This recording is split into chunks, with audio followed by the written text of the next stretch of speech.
تعلیم کی روشنی، ایک نئی شروعات۔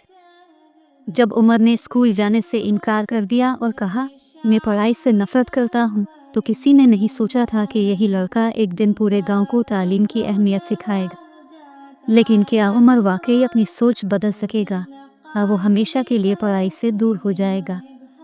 کہانی: عمر ایک چھوٹے سے گاؤں کا رہنے والا تھا۔ وہ روزانہ اسکول جانے سے کتراتا تھا۔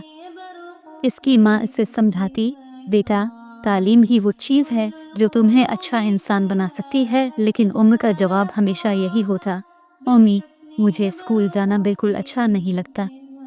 ایک دن عمر نے اسکول جانے سے صاف انکار کر دیا۔ وہ گھر میں چھپ گیا اور کہا، میں آج اسکول نہیں جاؤں گا۔ اس کی ماں بہت پریشان ہوئی، لیکن وہ سمجھتی تھی کہ عمر کو کچھ ایسا چاہیے جو اسے تعلیم کی اہمیت سمجھائے۔ اسی دن اسکول میں ایک نئے استاد جناب علی آئے۔ وہ بچوں کو کہانیوں کے ذریعے پڑھاتے تھے۔ جب عمر کلاس میں داخل ہوا تو جناب علی نے ایک کہانی سنائی۔ ایک گاؤں میں ایک لڑکا تھا جو تعلیم سے نفرت کرتا تھا۔ ایک دن اس کے گاؤں میں ایک بڑا مسئلہ آیا اور کوئی اسے حل نہیں کر سکا۔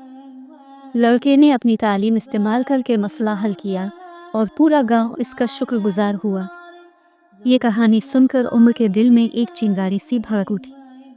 اس نے اپنے استاد سے پوچھا، سر، کیا واقعی تعلیم ہمیں اچھا انسان بنا سکتی ہے؟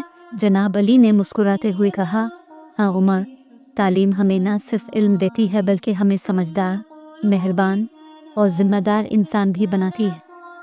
عمر نے اپنے استاد کی باتوں پر غور کیا اور پڑھائی میں دل لگانے کا فیصلہ کیا۔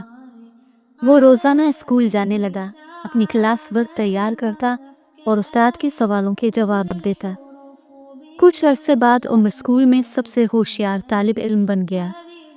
ایک دن عمر نے اپنی ماں سے کہا، امی، میں بڑا ہو کر ایک استاد بنوں گا تاکہ میں دوسرے بچوں کو بھی تعلیم کی اہمیت سکھا سکوں۔ اس کی ماں بہت خوش ہوئی اور اسے گلے لگا لیا۔ کہانی کا پیغام: تعلیم کی اہمیت۔ تعلیم ہمیں اچھا انسان بناتی ہے اور ہمارے خواب پورے کرنے میں مدد دیتی ہے۔